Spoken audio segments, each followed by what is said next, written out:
On était toutes avec plein d'autres partenaires, avec des soignants, des non-soignants. Donc je pense qu'il faut une grande capacité de travail en équipe, une grande capacité d'écoute aussi, d'observation aussi et d'adaptation. Je pense qu'il y a peut-être des gens, il faut s'adapter à chaque situation. Donc il faut une grande capacité.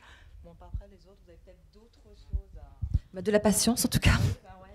Donc il faut savoir quand même en milieu hospitalier, on travaille un week-end sur deux, hein. Donc ça, quand même, c'est vrai que pour la vie de famille, bon, bah, comme on dit, on a signé, on sait ce qui nous attend, hein. Donc Noël ou Nouvel An également, hein, nous on ferme pas, donc il y a la Noël ou le Nouvel An de garde, hein. Oui. Donc ça fait, faut le savoir, quoi. Bon, une fois que bon, bah, c'est comme ça, et puis on fait avec, hein. Mais c'est vrai que c'est quand même, voilà, ça fait partie aussi de un peu des inconvénients quand même. Mais il n'y a pas le choix. Moi, j'aimerais rajouter qu'il faut, pour moi, d'abord aimer les autres et aller vers les autres. Voilà, ça, je crois que c'est pour moi important. Moi, je rebondirais sur. C'est vrai que l'écoute, je trouve que. Ouais, savoir écouter, mais vraiment écouter, c'est pas entendre ce qu'on nous dit, mais écouter. C'est-à-dire avoir de l'empathie pour l'autre et savoir, avec ce qu'on nous dit, qu'est-ce qu'on en fait, quoi. Et aimer le relationnel aussi, aimer les gens. Parce que c'est vrai que tous les soignants, hein, que ce soit auxiliaires, infirmières, puéricultrices, c'est une des raisons de l'abandon des métiers hospitaliers, hein. C'est le retentissement sur la vie de famille.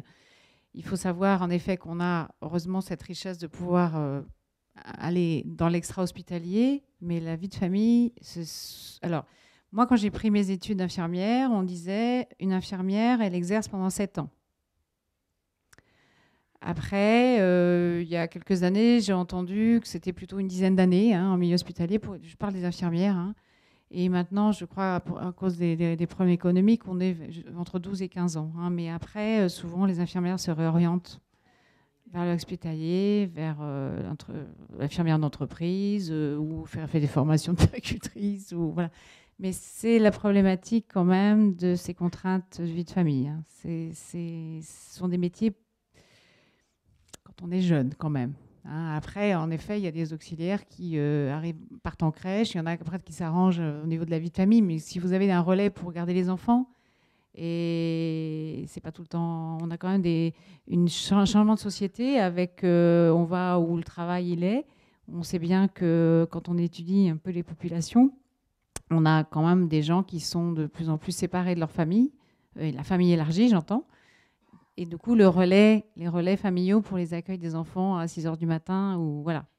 Donc, c'est vrai que c'est à réfléchir aussi dans la vie de famille.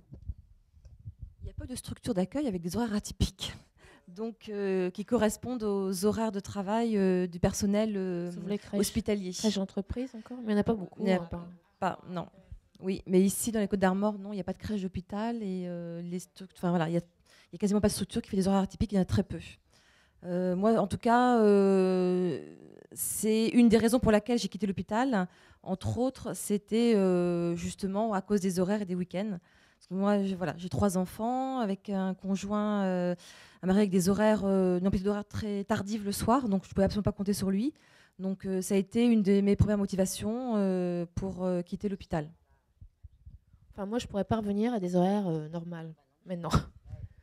Enfin, j'ai que 5 ans d'expérience, hein, mais les horaires décalés, ça te donne aussi t'es d'après-midi, le matin, tu peux faire plein de choses. T'es du matin, tu as tout ton après-midi, tu peux récupérer tes enfants. Enfin, voilà.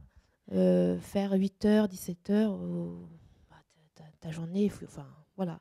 Enfin, ouais. Enfin, moi, maintenant, voilà. Ouais. Voilà, souvent, c'est vrai que quand on quitte le boulot, on dit souvent, bon, on attaque notre deuxième. Là. Mais bon, voilà, comme tout le monde. Oui, c'est vrai que dans nos métiers, on a toutes sortes de planning, hein. Il y a des 10 heures, il y a des 12 heures, il y a des matins, il y a des après-midi, il y a des coupes. Dans certaines cliniques aussi, il y a des horaires de coupe. Mon mari, infirmier anesthésiste, il a 11 horaires différents. Donc, vous voyez, avec une puéricultrice, c'était pas possible que je reste à l'hôpital. Donc, voilà, ça dépend des postes.